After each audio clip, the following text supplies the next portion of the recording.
சென்னை ராயபுரம் அரசு ஸ்டான்லி மருத்துவமனையில் நோயாளிக்கு சுகாதார பணியாளர் ஒருவர் சிகிச்சை அளித்துள்ளது பெரும் அதிர்ச்சியை ஏற்படுத்தியுள்ளது.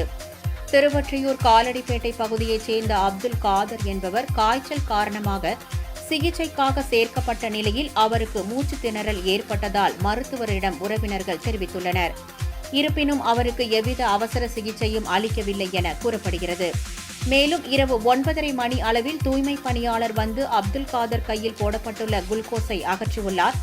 தொடர்ந்து அவரது உடல்நிலை மோசமானதை தொடர்ந்து உறவினர்களின் அழுத்தம் காரணமாக அப்துல் காதரை அலைக்கழித்த நிலையில் பின்னர் ஐசியூவில் அனுமதிக்கப்பட்டுள்ளார்.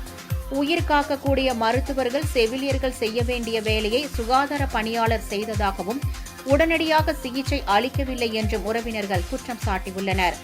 எனவே இது தொடர்பாக சுகாதாரத்துறை அமைச்சர் நடவடிக்கை எடுக்க கோரிக்கை வைத்துள்ளனர். மாமாக்கு ரொம்ப மூச்சு திணறல் அதிகமாயிட்டு ரொம்ப கஷ்டப்பட்டுட்டு இருக்காரு. சரி, அதுக்கப்புறம் மூச்சு திணறல் அதிகமாயிடுச்சுன்னு நம்ம கொஞ்சம் சொல்லி டிஸ்சார்ஜ் பண்ணிடலாம், வேற எங்கேயாச்சும் பார்க்குறோம்னு சொல்லும் போது தான் அவங்க எஃபோர்ட் போட்டு நெக்ஸ்ட் பார்த்துட்டு இருந்தாங்க. சரி, இங்கேருந்து மெயின் வார்டுக்கு போகலாம், ஃபீவர் வார்டுக்கு போகலான்னு சொல்லியிருந்தாங்க. ஃபீவர் வார்டுக்கு போய் கூட அவங்க சரியா பார்க்கவே இல்லை. அங்கேருந்து இங்கேருந்து அங்கே சலைன் வந்து அங்க ஒர்க் பண்ற